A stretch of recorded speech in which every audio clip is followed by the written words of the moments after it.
আমি আজকে নারকেল দিয়ে বিস্কিট তৈরি করব। তো সবাই আমার সাথে থাকবেন আশা করি। এটা বিস্কুটও বলতে পারেন, আবার বিকেলের একটা নাস্তা। যাই হোক, তো চলে যাই উপকরণে। আসসালামু আলাইকুম, আপনারা সবাই কেমন আছেন? আশা করি ভালো আছেন। আমিও আলহামদুলিল্লাহ ভালো আছি। তো আমি আজকে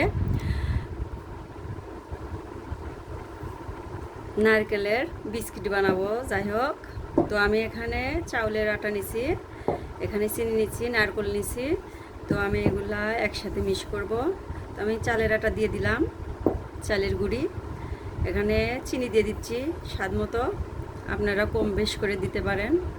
তো আমি এখানে নারকেল কুড়া দিয়ে দিচ্ছি 1 কাপ। আমি এখানে সাদা এলাচের গুঁড়া দিয়ে দিচ্ছি। এই বিস্কিটটা বানানো খুবই সোজা। তো আমি এখানে একটা ডিম অ্যাড করে দিলাম। আমি এখানে 1 চিমটি লবণ অ্যাড করে দিচ্ছি, মিষ্টিটা গাঢ় হবে, আপনারা না চাইলে না দিতে পারেন। তো আমি উপকরণগুলো ভালোভাবে মিশাই নিব। অবশ্যই বাসায় ট্রাই করবেন, এটা খেতে অনেক মজা লাগে, অনেক টেস্টি হয়।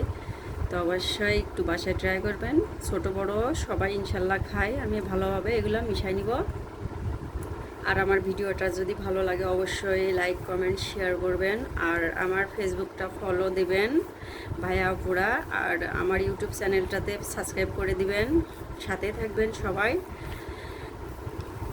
আর সবাই সবার জন্যই, মানুষ মানুষেরই জন্য। তো আমার এভাবে আমি সুন্দরভাবে মেখে নিব।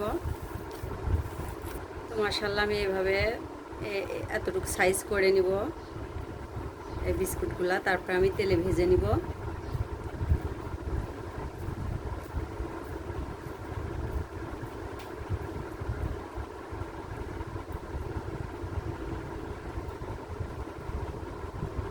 এটায় কোনো রকম পানি দেওয়া যাবে না, ডিম আর চিনি হলেই ইনশাল্লাহ এটা মাখানো হয়ে যাবে। তো এইভাবে আমি সবগুলা করে নিব।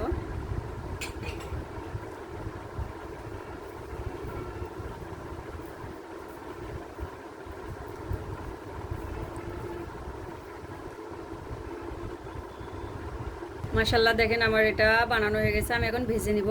আমি এখানে পরিমাণ মতন ফ্রাই প্যানে তেল দিয়ে দিচ্ছি। আমি এখন এক এক করে এগুলা দিয়ে দিব।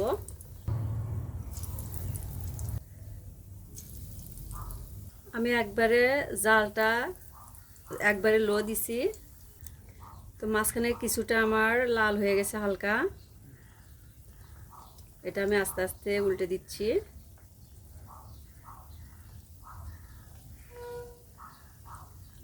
আমি কিছুটা বিস্কিট উল্টাই দিছি, আর এগুলা হয়নি এখনো।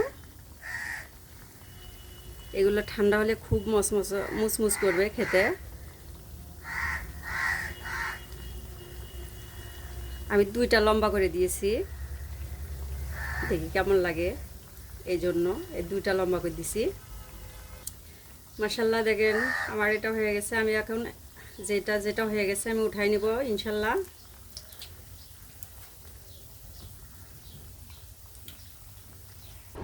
মাশাল্লাহ দেখেন আমার হয়ে গেছে এই বিস্কিটটা তৈরি করা। তো আমি একটা ভেঙে দেখাচ্ছি।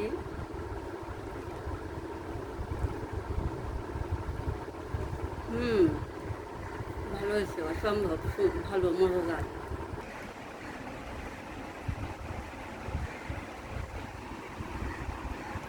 তো সবাই ভালো থাকবেন, সুস্থ থাকবেন। আসসালামু আলাইকুম, আল্লাহ হাফেজ।